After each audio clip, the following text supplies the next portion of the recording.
जय हिंद फ्रेंड, हिंदी और पढ़ाई में आप सभी का स्वागत है। Friends, UGC net unit 6 Hindi उपन्यास विधा के तहत राग दरबारी उपन्यास पर चर्चा कर रहे हैं और प्रीवियस के लेक्चर आप क्रम से देखते रहें तो बहुत अच्छे से आपको पूरा उपन्यास समझ में आएगा। साथ ही आपको चैनल पे और भी जो आपके पाठ्यक्रम में 12 उपन्यास लगे हैं उनको भी कराया गया है, उन्हें भी करते रहें। यहाँ पे देखिए, जो उपन्यास की कड़ी में अगला जो है श्रृंखला का 25वां अध्याय उसमें है कि यहाँ पे देखिए ये गाना आया है, तो ऐसे क्वेश्चन पूछ लिए जाते हैं कि ये किस उपन्यास से है। ओ सजना बेदर्दी बालमा, ये गाना है। तुमको मेरा मन याद करता है, पर चांद को क्या मालूम चाहता उसको कोई चकोर है। ये बेचारा दूर से देख कर करे ना कोई शोर। तुम्हें क्या पता कि तुम्हें मेरे मंदिर, तुम मेरी पूजा, तुम ही देवता हो, तुम ही देवता। याद में तेरी जाग जाग के हम रात भर करवटें बदलते हैं। अब तुम्हारी मेरी हालत ये हो गई है कि सहा भी ना जाए, रहा भी ना जाए। देखो ना, मेरा दिल मचल गया, तुम्हें देखा और बदल गया। और तुम होगी कभी उड़ जाए, कभी मुड़ जाए, भेद जिया को खोले ना। मुझको तुमसे यही सिखाते कि तुमको प्यार छिपाने की बुरी आदत है। कहीं दीप जले और कहीं जले, जरा देख लो आकर परवाने। तुमसे मिलकर बहुत सी बातें करनी है, ये सुलगते हुए जज्बात किसे फेस करे। मोहब्बत लुटाने को जी चाहता है, पर मेरा नादान बालमन न जाने जी को चाहता। इसलिए उस दिन मैं तुमसे मिलने आई थी। और ये देखिए बेला का प्रेम पत्र, देखिए कितना सॉलिड प्रेम पत्र है इनका। पिया मिलन को जाना, एक्चुअली मिलने आई थी बद्री से और मिल गई थी रंगनाथ से। तब से रंगनाथ का भी नहीं टूटा था। अंधेरी रात मेरी चांदनी बिछुड़ गई, मेरे घर में पड़ा अंधियारा था। मैं तुमसे यही कहना चाहती थी, मुझे तुमसे कुछ भी नहीं चाहिए, बस एहसान तेरा होगा मुझ पर। मुझे पलकों की छांव में रहने दो। पर जमाने का दस्तूर है ये पुराना, किसी को गिराना किसी को मिटाना। मैं तुम्हारी छत पर पहुंचती, पर वहां तुम्हारे बिस्तर पर कोई दूसरा लेटा हुआ था। मैं लाज के मारे मर गई, बेबस लौट आई। आधियों, मुझ पर हंसो, मेरी मोहब्बत पर हंसो। मेरी बदनामी हो रही है और तुम चुपचाप बैठे हो। तुम कब तक तड़पाओगे? तड़पाओगे? तड़पा लो, हम तड़प तड़प भी तुम्हारे गीत गाएंगे। तुमसे जल्दी मिलना है, क्या तुम आ जाओगे? क्योंकि आज तेरे बिना मेरा मंदिर सूना है, अकेला है। चले जाओ जहाँ हो तुम, लग जा गले से, फिर ये हंसी रात हो ना हो। यही है तमन्ना, तेरे दर के सामने मेरी जान हाय। हम आस लगाए बैठे हैं, देखो जी मेरा दिल तोड़ना ना। तुम्हारी याद में कोई एक पागल। और इस तरीके से ये प्रेम पत्र जो है, छत पर बरामदे में एक ढेले से बंधी हुई एक गंदी सी एक पुड़िया जमीन पर पड़ी थी। वो बाद में प्रेम पत्र साबित हुआ। रंगनाथ ने उसे एक बार पढ़ा, फिर बार बार पढ़ा, और उसे समझने में देर न लगी कि ये पत्र उसी ने लिखा है, जिसका दबाव अपनी छाती पर महसूस करके उस रात उसे कोड़ाक और खजुराहो याद आ गया। रंगनाथ को ये भी स्पष्ट हो गया कि ये प्रेम पत्र उसके लिए नहीं, किसी और के लिए है। वो कौन है? रुपन। तो क्या ये पत्र बेला ने रुपन को लिखा है? और तो उस दिन छत पर आने वाली लड़की क्या बेला ही थी? ये समझना भूल होगी कि रंगनाथ इन सवालों के जवाब सोचते समय किसी महान न्यायशास्त्री या तर्कशास्त्री का पाठ अदा करते हुए दो में दो चार की संख्या निकाल ले। वास्तव में एक ओर तो वो इस पत्र की लेखिका को बेला मानते हुए रुपन के साथ उसकी चूल बैठा रहा था, दूसरी ओर वो इस बात पर ताजुब कर रहा था कि गोपालगंज में भी फिल्मी गानों का कोई इतना बड़ा विद्वान कैसे हो सकता है, जिसे पाकर विश्वविद्यालयों के अधिकारी उसे अपने गले लगाए या न लगाए, उसके गले में फिल्मी साहित्य की डॉक्टरेट जरूर लटका देंगे। इन विचारों के साथ ही साथ रंगनाथ के भीतर एक और चीज उभर रही थी, जिसे फिल्मी भाषा में कहा जा सकता है, जाने फिर क्यों जलाती है दुनिया मुझे। वो जो उस दिन उसकी आवाज सुनकर हाय मैया का पवित्र मंत्र पढ़ती हुई वापस भाग गई थी, आज किसी दूसरे के लिए अकेले है चले आओ, जहाँ हो तुम, जैसी अपील ब्रॉडकास्ट कर रही है, ये रंगनाथ के लिए असहनीय था। पत्र अपनी जेब में रखकर वह मकान से बाहर निकला। आज शहर में जोगनाथ का मुकदमा होने वाला था और शिवपालगंज में जो कोई भी कुछ शुमार किया जाता उधर ही भाग जाता। किसी गुंडे पर मुकदमा चल रहा हो तो ग्रामीण भाइयों की ये स्वाभाविक इच्छा होती कि वे शहर घूम आए और कचहरी देख ले। गुंडे को अपमानित होते देखकर उन्हें बड़ा प्रसन्नता होता था, और गुंडे को भी। देखो गांव के कितने आदमी उसके यहाँ पे आए हैं देखने के लिए, मेरी मदद के लिए आए हैं, ऐसा समझकर हार्दिक सुख मिलता। इसी परंपरा के अनुसार गांव के कई लोग तो आज वहीं पे चले गए थे। बद्री पहलवान सामने से अपने भुवन मोहन रूम में आ रहे थे। मलमल का कुर्ता जिसके नीचे बनियान पहनने की जरूरत नहीं समझती, फागुन के लिए ठंडा होने पर भी जिसके जिस्म पर झलमला रहा हो, कमर में लंकोट तो बधाई था। आश्चर्य की बात यह कि उस पर लुंगी भी थी। पाँव में काले पालिशदार बूट, साफ सुथरे घुटे हुए, सिर पर कड़वे तेल की चमक, और उसके ऊपर बहुत नीला आसमान। रघुनाथ ने पहला सोचा कि वह इस प्रेम पत्र को रूपन को सामने पेश करने से पहले सिनेमा का संस्कृति का अधःपतन में योगदान जैसे विषय पर कुछ जुमले कहकर उसे बेला के प्रेम में गिरने से रोकेगा।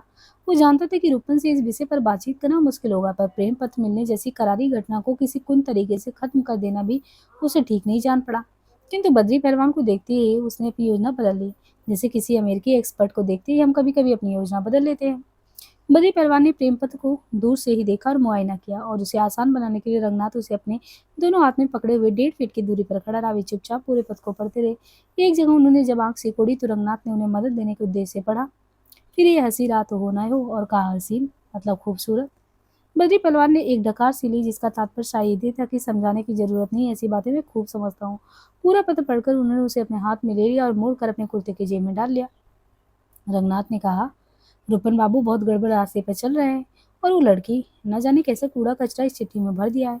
जवाब में बद्री पहलवान जोर से हंसे, बोले चिट्ठी तो उस ससुरी ग्राम सेविका ने लिखी होगी, यहाँ उसी की ऐसी बातें होती हैं। तो क्या रुपन बाबू किसी ग्राम सेविका से फंसे हैं? पहलवान पूर्वत हंसते रहे, फिर अपने को रोककर बोले, नहीं नहीं, तुम तो हर बात उल्टी ही समझते हो। वे बेचारी ऐसा काम नहीं करती, सिर्फ दूसरों की चिट्ठियां लिख देती है। बेदी पहलवान ने अपनी राह पर चल दी। रंगनाथ के चेहरे पर उलझन देखकर चलते चलते उन्होंने कहा, इस कागज की फिक्र ना करो, मैं ठीक करा दूंगा। अदालत के शहर की थी, पर उसमें लगभग समूचा शिवपालगंज तो आ ही गया था। जोगनाथ के खिलाफ चोरी के मुकदमे में सबूत की गवाही हो रही थी। वातावरण पुअर और असली था। बरामदे में कुत्तों की तरह नागरिक लेटे हुए थे। होली नजदीक आई गई थी, इसलिए लोगों की जबान पर मजाक और गालियां चल रही थी। देह पर गंदे पर रंग बिरंगे कपड़े या लत्ते, मैले कुचले बड़ी उदाड़ियों वाले वादी प्रतिवादी साक्षीगढ़ बीड़ी पीते हुए या गंदे दांतों के पीछे दामागू का चूरा सुरक्षित बनाए हुए चीख चिल्ला रहे थे। एक औरत फर्श पर लेटी हुई एक बच्चे के मुंह में अपना स्तन ठूस कर दूध पिला रही थी और ये दृश्य कई उपस्थित नागरिकों के लिए बड़ा दिलचस्प था। हवा तेजी से बह रही थी और धूल और पत्ते उड़कर पूरे बरामदे में फैल रहे थे। पाँव में खाकी पाटी लपेटे हुए पुलिस के 2 वर्दीदार सिपाही बरामदे में नंगे सिरे घूम रहे थे। उनमें से एक के जूते तो हमेशा किसी दूसरे की मरम्मत के लिए उद्यत रहते। सामने बरगद के पेड़ के नीचे एक मोची के पास मरम्मत के लिए गए थे। दूसरे के जूते इजलास के दरवाजे पर उतार कर रख दिए गए थे, क्योंकि अभी वे नहीं थे और पाँव में अपने ही अंगूठे को काटने लगे थे। वकील लोग काम कुछ ना हो तब भी शाम के बोझ से दबे हुए थे। बार बार इजलास के भीतर जाते और बाहर आते, इत्मीनान से जमाई देते और अहमलात धोकर 15 मिनट पर इजलास के बाहर आकर सामने एक पान की दुकान की ओर जाते थे और किसी मुकदमेबाज को अपने पीछे डाले हुए थे। बरामदे के एक कोने में लंगड़ भी था। प्रधान होने के नाते यह तमाशबीन में सनीचरों का होना बहुत अनिवार्य था। इसलिए भी आज छोटे पहलवान पुलिस की ओर से जोगनाथ के खिलाफ गवाही देने आए थे। इस घटना का ऐतिहासिक महत्व था, क्योंकि छोटे पहलवान बैद जी के आदमी समझे जाते थे और जोगीनाथ वो भी बैद जी के आदमी। और अचानक ही ऐसी बात हो गई थी कि एक ही आदमी के 2 आदमी अभियुक्त और सबूत के गवाह की हैसियत से अलग अलग खड़े हो गए थे। इसलिए रूपन बाबू ने कुछ दिन हुए नौटंकी शैली में कहा था कि 2 फूल साथ मिले, किस्मत जुदा जुदा है। सनीचर और गांव के बहुत से लोग इजलास के अंदर चले गए थे। लंगड़ जिसे सनीचर सिर्फ तफरीह के लिए अपने रिक्शे पर बिठा लिया था, सनीचर ने सिर्फ तफरीह के लिए लंगड़ को बिठाया था और बाहर बरामदे में बैठे हुए अपने नए श्रोताओं को अपने जीवन के अनुभव बता रहा था, क्योंकि अब ग्राम प्रधान ही जीत चुका है। उसका सिर्फ एक जीवन था और उसमें सिर्फ एक अनुभव। उसी को इस समय वो काफ़ी विस्तार से बताता चल रहा था। तो बाबू, इतने दिनों के बाद पूरा 1 साल 3 महीना बीत जाने पर अब मामला ठीक हुआ है। नकल की दरख्वास्त में अब कोई कमी रह नहीं गई है।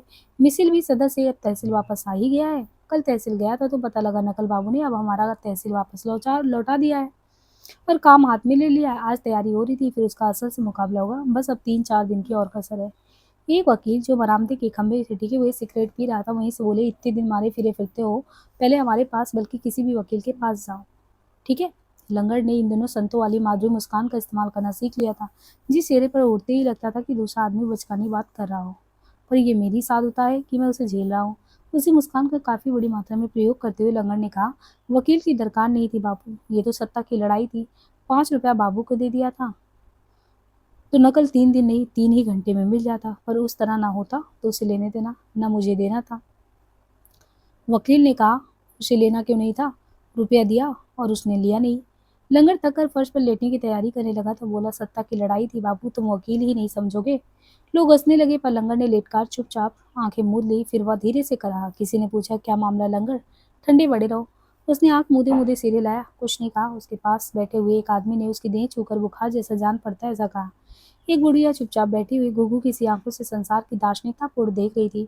बोली, खराब दिन लगे हैं, मेरे तो 2 लड़के भी बुखार में पड़े हैं। फसल पक गई है, कोई काटने वाला है नहीं, चूहे नुकसान कर रहे हैं। ऑनरेरी मजिस्ट्रेट का इजलास है।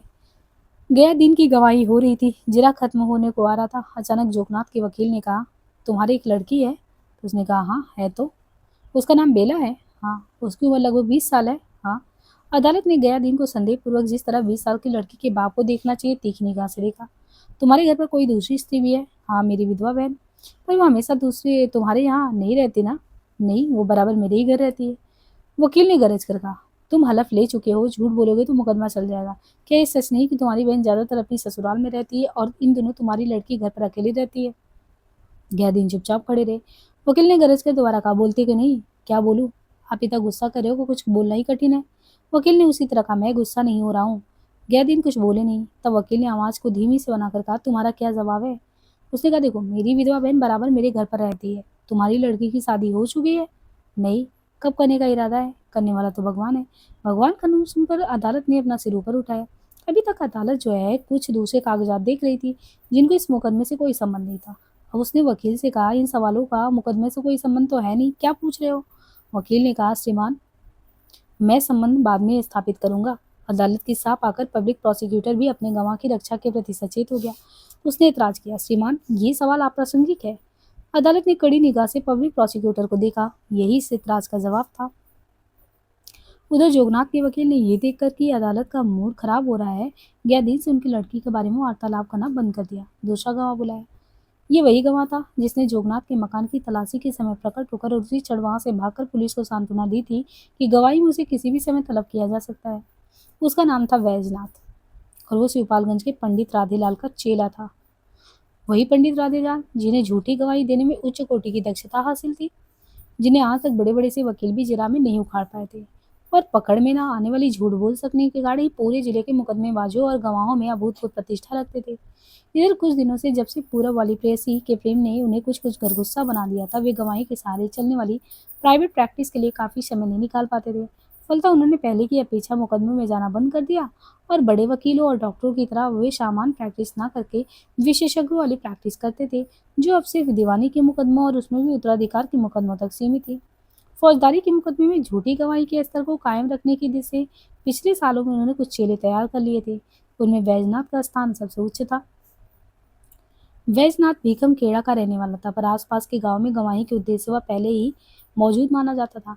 इस तरह उसकी प्रैक्टिस भीकम खेड़ा में ही नहीं, आसपास के कई गांवों में जम गई थी। ये भी सिर्फ आकस्मिक ही था कि जोगनाथ की गिरफ्तारी के दिनों वो शिवपालगंज में ही था। वैसे गवाही देने के लिए उसका वास्तव में वहां होना ना होना अप्रासंगिक ही था। वैजनाथ ने सबूत का पूरा मुकदमा दोहरा दिया। बताया, जोगनाथ के घर की तलाशी मेरी मौजूदगी में हुई। ये 3 जेवर मेरे सामने बरामद हुए। इन्हें मेरे सामने मुहरबंद किया गया। बरामदी की रिपोर्ट मेरे सामने लिखी गई। इसमें मेरा दस्तखत मेरे सामने ही हुआ। जोगनाथ के वकील ने जिरा शुरू की। तुम भीखम खेड़ा में रहते हो? जी हाँ। भीखम खेड़ा शिवपालगंज से 2 मील है। मैं नहीं जानता। फिर कितनी दूर है? शिवपालगंज में नौटंकी होती है तो भीखम खेड़ा में सुनाई देती है। हाँ, 1 मील होगा। नहीं कह सकता। आधा कोस? नहीं मालूम। 20 मील? नहीं मालूम, मैंने नापा थोड़ी है। अदालत ने गवाह को घूर कर कहा, कितना फासला है दोनों गांव में, ये बताओगे? बीच में कुछ खेत पड़ते हैं। कितने खेत? 10, 20, 50 खेत। सही से बताओ कितने खेत होंगे? अरे नहीं मालूम, मैंने खेत थोड़ी गिने हैं। अदालत ने घूर कर पब्लिक प्रोसिक्यूटर की तरफ देखा। उसने कहा, श्रीमान, गवाह सही कहता है। उसने खेत थोड़ी गिने हैं, पर दोनों गांव आसपास हैं, 1 मील के फासले पर। दरोगा की गवाही में आ गया। अदालत ने जोगनाथ के वकील से कहा, तब फासले के बारे में जिरा करने की जरूरत क्या है? क्या आप दरोगा के बयान को चैलेंज करते हैं? चैलेंज नहीं करता हूँ श्रीमान, पर जिरा तो करनी पड़ती है। क्यों? अरे ये दिखाने के लिए गवाह की अक्ल कैसी है। तो ये दिखाने के लिए कि खुद आपकी अक्ल कैसी है ये भी बताऊं? अदालत के मुंह से ये बात सुनकर सफाई के वकील का चेहरा तमतमाया, पर तब तक अदालत जोर से हंसने लगी, जिससे साबित हो गया कि बात अपमान की नहीं, मजाक की है। ऐसा होते ही बारी बारी से जिस जिसकी समझ में आता गया, ये एक मजाक को हंसता गया। आखिर में जोगनाथ का वकील भी ऐसा। अदालतों का एक आलिखित कानून कि अदालत और वकील अकबर बिरबल बनून विनोद के पैमाने पर कभी कभी हाजिर जवाबी दिखाते हैं और एक दूसरे से मजाक भी करते हैं। इस अनावश्यक रस्म का पालन हो जाने के बाद अदालत ने वे सब सवाल अस्वीकृत कर दिए जो वीकम खेड़ा और सिपालगंज के फासले के सिलसिले में हो चुके थे। पर ये सवाल तब अस्वीकृत हुए जब उनके जवाब कागज पर लिखे जा चुके थे। वैजनाथ से आगे सवाल शुरू हुए। अब तक पुलिस की ओर से तुम कितने मुकदमों में गवाही दे चुके हो? तो उससे पूछा गया कि अभी तक तुम जो है कितने दे चुके हो, तो उसने कहा याद नहीं है। उसने कहा, मैं कहता हूँ कि तुम अब तक पुलिस की ओर से 60 मुकदमों में गवाही दे चुके हो कि नहीं? कहते रहिए, मुझे याद नहीं है। इससे पहले भी तुम कभी पुलिस के गवाह बनकर किसी मुकदमे में आए हो? पुलिस का गवाह किस चिड़िया का नाम है? अरे तुम सवाल के जवाब में सवाल मत करो, सीधा जवाब दो। तुम मुझसे तड़ाक तुक मत करो, मैं कोई गबड़ू घुसड़ू आदमी तो हूँ नहीं। ये फटकार सुनकर वकील ने अदालत से रक्षा की प्रार्थना की। अदालत ने कहा, सवाल का जवाब ठीक ठाक दो। वैजनाथ ने झुककर कहा, सवाल भी तो गरीब परवर है। ये पूछते कि मैं पुलिस का कितनी बार गंवा रहा हूँ। मैं पुलिस का अजर हूँ, मैं तो सच्चाई के गंवा देता हूँ। जो मालूम हो उसे कहने में हिचकता नहीं, चाहे पुलिस वाले बुला ले, चाहे सफाई ले ले। अदालत के कुछ कहने के पहले ही जोगनाथ के वकील को गुस्सा आ गया। वास्तव में वे एक ऐसे वकील थे जो अपने गुस्से के लिए मशहूर थे, और उनके दलाल प्राय नए मुकदमेबाजों का उनका गुस्सा दिखाने के लिए होते थे। गुस्सा ही उनकी विद्या, उनकी बुद्धि, उनकी कानूनी ज्ञान, उनका अस्त्र सब कुछ था। वहीं उनका साइन बोर्ड, उनका विज्ञापन, उनके मित्र, पत्र, सहायक, स्वामी सब थे। जब वे गुस्सा करते थे तो दूसरे लोग कांपे या नहीं, वे खुद थर-थर कांपने लगते थे। समझदार अदालतें उनके गुस्से से अप्रभावित रहकर चुपचाप काम करती थी, और उसे खांसने, चीखने की श्रेणी का मामूली व्यवसाय समझकर उस पर कोई ध्यान ही नहीं देती। अगर किसी अदालत ने उनके गुस्से का बुरा माना तो उस अदालत की निंदा में वकील साहब बार एसोसिएशन में भाषण देते और एसोसिएशन प्रस्ताव पास कराते थे। ये अदालत बड़ी समझदार थी, इसलिए इसने गुस्से पर ध्यान ही नहीं दिया। फिर वकील ने दहाड़कर पूछा, मेरा सीधा सा सवाल है, काइयां पंथी मत बनो। बोलो, सरकारी मुकदमों में साबूत की ओर से तुम अब तक कितनी बार पेशी दे चुके हो? बैजनाथ के कहा, तो ठीक है, मेरा भी सीधा सा सवाल है वकील साहब, बताओ, डकैतों और हत्यारों की तरह से तुमने अब तक कितने मुकदमे में पैरवी की है? सही में तगड़ा वाला राधे लाल का चेला था ये। वकील ने अपने गुस्से के जवाब में लोगों को सहमते या करते हुए देखा था। इतनी इत्मीनान से बदतमीजी करते हुए नहीं। इस जवाब के सामने उनका गुस्सा दुम हिलाने लगा। फिर चित्त होकर अदालत की चारों टांगे दिखाते हुए लेट गए। वकील की आंखें अदालत की ओर उठ गई। उसने कहा, श्रीमान, जब आप ही देखिए इस गवाह के रवैये को, ये बेहुदा ढंग से बात कर रहा है, इससे अदालत की मानहानि होती है। बैजनाथ ने चालाकी के साथ सिर हिलाया। जैसे वकील दौड़ा और उधर से उसने लंगड़ी बजा दी। उसने धीरे से कहा, अपनी बे तो कुछ नहीं, मैंने कुछ पूछ लिया तो अदालत से शिकायत की करते हुए वकील साहब ये कह रहे हैं। अदालत किसी जरूरी कागज को पढ़ने में लगी हुई थी। आधा वकील को अपनी प्रतिभा के सहारे इस गड्ढे से बाहर रेंगना जरूरी समझते थे। उसने दांत दबाकर कहा, टके टके, पर पुलिस की तरफ से झूठी गवाही देते हो बेटा। अरे उल्टे आदमी से जिरा करते हो। बैजनाथ ने चारों तरफ एक अहंकारपूर्ण दृष्टि डालकर वकील की ओर तरस के साथ देखा। सब कुछ सुनाकर कहा, अपना अपना कारोबार है। अदालत जरूर कागजी पर दस्तखत कर चुके थे। अब बड़े ही बोले ढंग से बोली, आपस में बातचीत करना ठीक नहीं है। हाँ, वकील साहब, जिरा जारी रखिए। वकील ने कहा, श्रीमान, इस गवाह से जिरा करना मुश्किल है, हर सवाल का जवाब देने में अटकता है, इसे नोट कर लिया जाए। अदालत ने वैजनाथ की तरफ गहराई से देखा। वैजनाथ पब्लिक प्रोसिक्यूटर की तरफ देखने लगा। पब्लिक प्रोसिक्यूटर अदालत की तरफ देख रहा था। अदालत ने वकील से कहा, आगे चलिए। वकील ने सारस के ढंग से अपनी टांगें बदली और इस तरह जिरा के एक ऐतिहासिक होकर समाप्त करके दूसरे में प्रवेश किया। तुमने सरकार बनाम चराई दफा 379 के मुकदमे में सबूत की ओर से गवाही दी थी?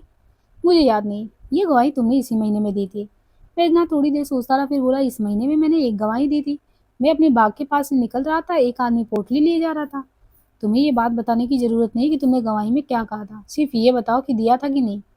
हाँ, गवाही तो दी थी, पर मुकदमे का नाम मुझे याद नहीं है। इतनी देर बाद अब अदालत को भी गुस्सा आया। वो बोली, ये कैसे हो सकता है? हम तो देहाती आदमी हैं सरकार, पढ़े लिखे थोड़ी हैं। वकील ने कहा, श्रीमान, इस चालाकी को भी नोट कर लिया जाए। बैजनाथ ने कहा, श्रीमान, क्या क्या नोट करेंगे? आप ही नोट कीजिए। अपने मुंशी से कहिए वो सब कुछ नोट कर ले। अदालत ने इस बार बैजनाथ को डांटा, बहुत डांटा, इतना डांटा कि थोड़ी देर के लिए बैजनाथ सचमुच ही सहम गया। उसका चेहरा भी पीला पड़ गया। उधर डांटते डांटते अदालत का चेहरा लाल हो गया। पर जब अदालत की डांट दूसरे से तीसरे मिनट में पहुंची तो बैजनाथ समझ गया। उसे अपने उस्ताद पंडित राधेलाल की याद आ गई कि उन्होंने समझाया था कि बेटा, गवाही देते समय कभी कभी वकील या हकीम इजलास बिगड़ जाते हैं, इसे घबराना नहीं। वे बेचारे दिन भर दिमागी काम करते हैं, उनका हाजमा खराब होता है।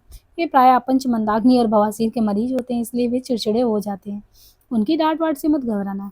यही सोचना चाहिए कि वे तुम्हें नहीं, अपने हाजमे को डांट रहे हैं। यही नहीं, ये भी याद रखना चाहिए कि ये सब बड़े आदमी होते, पढ़े लिखे लोग। ये लोग तुम्हारा मामला समझ ही नहीं सकते। इसलिए जब वे बिगड़ रहे हो तो अपना दिमाग साफ सुथरा रखना चाहिए और यही सोचते रहना चाहिए कि अब किस तरकीब से उन्हें बुता दिया जाए। अदालत ने आखिरी हिदायत की कि सवालों का जवाब सिर्फ हाँ या ना में दे।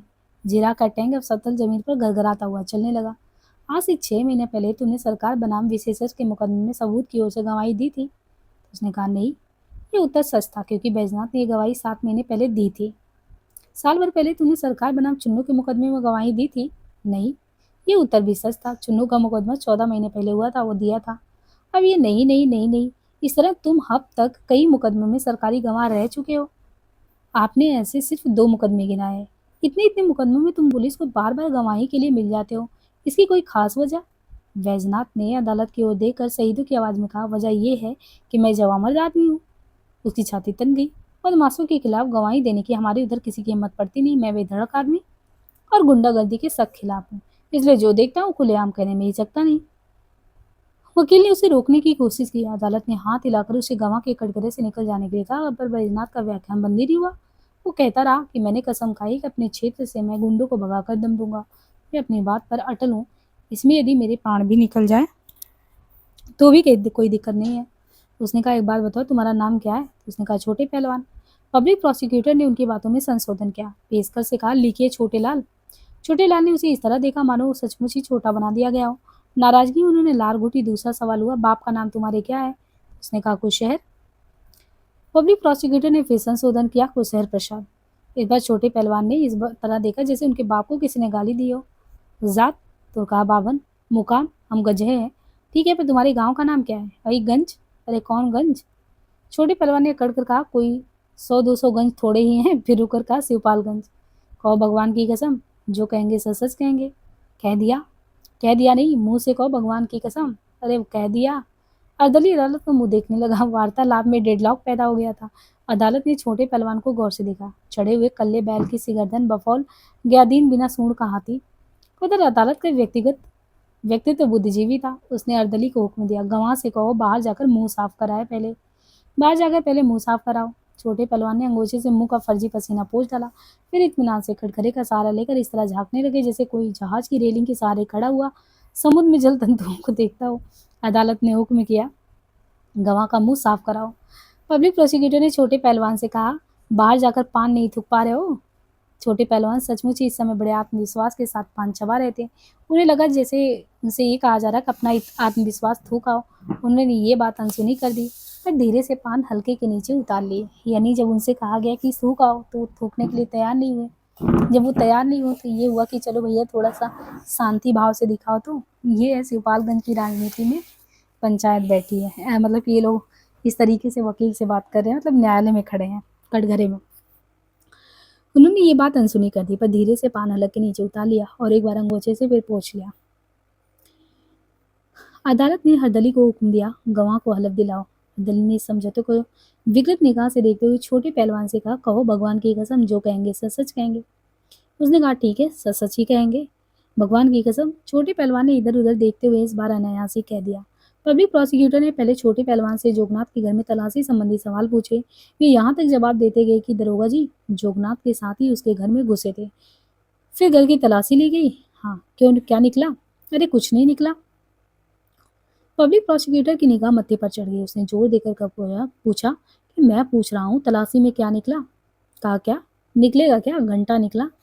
जोगनाथ और उसके वकील दोनों साथ साथ मुस्कुराए। पीछे सनीचर ने कहा, शाबाश, अड़े रहो बेटा तुम। ये कौन बोल रहा है? क्या बदतमीजी है? अदालत ने गंभीरतापूर्वक जिज्ञासा की, पर सनीचर तब तक अदालत के बाहर आ चुका था। पब्लिक प्रोसिक्यूटर ने कहा, तलाशी में 3 जेवरात निकले थे जो तुम्हारे सामने रखे हुए हैं। जोगनाथ का वकील उछल कर सामने आ गया। अदालत से बोला, श्रीमन ये तो जिरा है। पब्लिक प्रोसिक्यूटर ने कहा, हुजूर गवाह खिलाफ हो गया है, मैं इसे जिरा करने की इजाजत चाहूंगा। अदालत ने गंभीरतापूर्वक कहा, कीजिए। जोगनाथ के वकील ने एतराज किया, श्रीमन ये लिख कर दें कि ये इस गवाह को खिलाफ मान रहे हैं। पब्लिक प्रोसिक्यूटर ने अपनी फाइल से एक दरख्वास्त निकाली जो निश्चय ही पहले से लिखी थी। दरख्वास्त इजलास में पेश हुई। वकील सफाई ने फिर एतराज किया, श्रीमन ये दरख्वास्त पहले ही लिखी गई है, उसे कोई फर्क नहीं पड़ता। अदालत ने विद्वतापूर्वक कहा, पर इधर तो उसकी सफाई में कुछ कहना जरूरी हो गया था। पब्लिक प्रोसिक्यूटर बोला, हुजूर ये तो रोज का कारोबार है, अदालती दांवपेच हर मौके के लिए पहले से तैयार होकर आते हैं। ठीक है, आप जिरा कीजिए। पब्लिक प्रोसिक्यूटर ने छोटे पहलवान की ओर मुड़कर अपना सवाल दोहराया, ये जो 3 जेवरात तुम्हारे सामने रखी, ये तलाशी के वक्त जोगनाथ के घर से बरामद हुए थे। इस अदा से जैसे वे बेमतलब की छाए खाए कर रहे हो। पब्लिक प्रोसिक्यूटर ने मिसल से एक कागज निकाल कर कहा, ये फर्द बरामदगी तुम्हारे सामने लिखी गई है। मेरे सामने तो बस गाली गलौज होता रहा, बस लिखी पढ़ी की नौबत नहीं आई। इस फर्द पर तुमने दरख्वत किया है, देकर बताओ। छोटे पहलवान ने कागज को देखा भी नहीं, अगड़कर बोला कि नहीं। पब्लिक प्रोसिक्यूटर ने एक स्थान पर छोटे के दस्तखत को और इशारा करते हुए कहा, ये देखो, अच्छी तरह देख लो, ये दस्तखत तुम्हारे ही है ना? छोटे पहलवान ने अदालत से कहा, मेरा बयान तो हो गया सरकार, अब ये क्यों बार बार उसी सवाल को थेप रहे हैं? पर अदालत ने इस बार सहानुभूति नहीं दिखाई। चेतावनी दी, कागज देख कर जवाब दो, गलत बयानी की तो जेल जाओगे। छोटे पर इसका कोई असर हुआ नहीं। सीना तन कर बोला, यानी तान कर, जेल का तो कारोबार ही होता है हुजूर, जब अदालत में आ जाए तो एक टांग जेल में रखी और एक बाहर। पर मैं कागज में क्या देखूं? पढ़ना लिखना मेरे लिए ऊनामासी हराम है। पब्लिक प्रोसिक्यूटर ने आवाज ऊंची करके कहा, तब तुम दरख्वास्त कैसे कर लेते हो? ये दस्तखत तुमने नहीं किया? इतनी देर बाद जोगनाथ के वकील ने मुंह खोला, जैसे कोई किसी बछड़े को प्यार से पुचकार रहा हो। उसने कहा, धीरे धीरे एक एक सवाल कीजिए, गवाह कहीं भागा न जा रहा हो। पब्लिक प्रोसिक्यूटर ने इस पर ध्यान दिए बिना कहा, तुम दरख्वास्त कब कर लेते हो? दस्तखत? हाँ, दस्तखत कौन करता है? किसी ने हमारी 7 पीढ़ी में भी दस्तखत किया है कि हम ही करेंगे, देख लो जाकर। 500 कागज रखे, हर एक में मैंने अंगूठे का निशान लगाया है, वो भी बराबर। छोटे पहलवान ने अभिमान पूर्वक अदालत में चारों तरफ निगाह फेंकी। पब्लिक प्रोसिक्यूटर ने फिर पूछा, मैं कहता हूँ कि इस कागज पर तुमने दस्तखत किया है। बोले को तीतुर जैसे तुम बोलते जाओ, कौन मना करता है? अदालत ने टोका, तमीज से बात करो। छोटे पहलवान जोश में आगे बोले, अपनी अपनी तमीज है सरकार, इनकी धौस में आकर गलत बात क्यों कह दूं? पब्लिक प्रोसिक्यूटर ने अपने कागज समेट लिए। मुझे कुछ नहीं पूछना है। छोटे पहलवान लुंगी समेटते हुए खिसकने लगे। तभी जोगनाथ के वकील ने कहा, मैं कुछ सवाल पूछना चाहूंगा श्रीमान आपसे। अदालत को कोई इतराज नहीं हो तो मैं पूछ लूं। गया दिन की लड़की बेला को तुम जानते हो? कौन नहीं जानता? अरे इधर उधर की बात ना करो, अपने बारे में बताओ, तुम खुद जानते हो कि नहीं? हाँ, जानता क्यों नहीं हो? वो लड़की कैसी है? बच्चलन। अदालत ने कहा, ये जिरा निरर्थक है, इसका मुकदमे से कोई लेना देना नहीं है। क्यों नहीं श्रीमान? बात ये अभी साफ हुई नहीं, वकील ने चुटकी बजाते हुए कहा। कसकर उसने छोटे पहलवान से पूछा, तुम कैसे कहते हो कि बेला बच्चलन है? आंखों से देखा है। क्या देखा है? कि वो जोगनाथ के साथ बचलनी करी थी। गैदी ने इसलिए जोगनाथ को इस मुकदमे में फंसाया है। इसके बाद जीरा उसी पुराने ढांचे पर आ गई जिसे अदालतों में 1000 बार प्रमाणित किया जा चुका है कि संसार में कोई चोर नहीं होता, बल्कि जिसे चोर समझा गया वो गृहस्वामी की पत्नी, बहन या बेटी का प्रेमी था, जिसे उसने रात्रि के एकांत में सही लाभ के लिए बुलाया था। पर गृहस्वामी ने उसे अपना बंधु, बहनोई या दमोन नहीं कहा। उसे चोर कहने पर उतारू हो गया, और श्रीमन उसका परिणाम ये है कि ये आज यहाँ पे है। वे दरोगा जी अब सिपालगंज में थे नहीं। अपने टूटे फूटे पलंग दुधारूगा और कन्वेंटी कंपनी के कन्या के साथ वे शहर में आ गए थे और किसी गली में बड़ी मुश्किल से ढूंढ कर पाया हुआ एक छोटा सा किराए का मकान लेकर रहने लगे।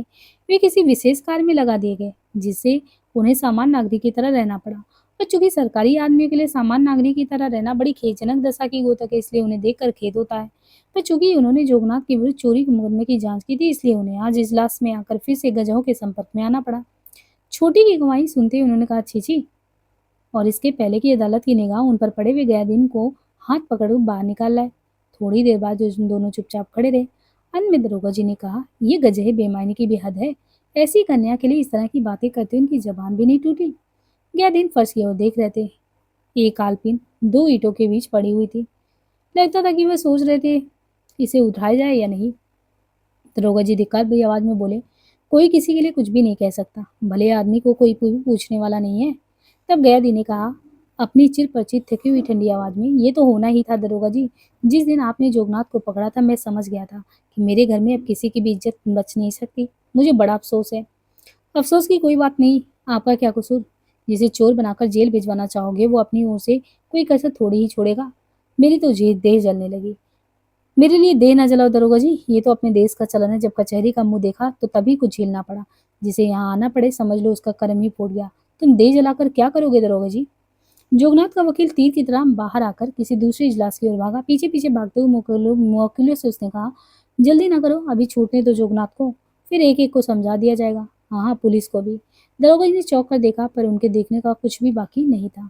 ये चल रहा था, यहाँ की न्याय पंचायत की ऐसी व्यवस्था थी, जो कि सब कुछ वही था, पका पकाया। और गयादीन ने जो बाद में कहा ना कि जब भी आप इन लोगों पे उंगली करोगे तो वो उंगली सीधे आपके घर पे उठेगा, बिल्कुल वही कंडीशन यहाँ पे था। बाकी हम नेक्स्ट पार्ट में देखेंगे। आज के लिए इतना ही।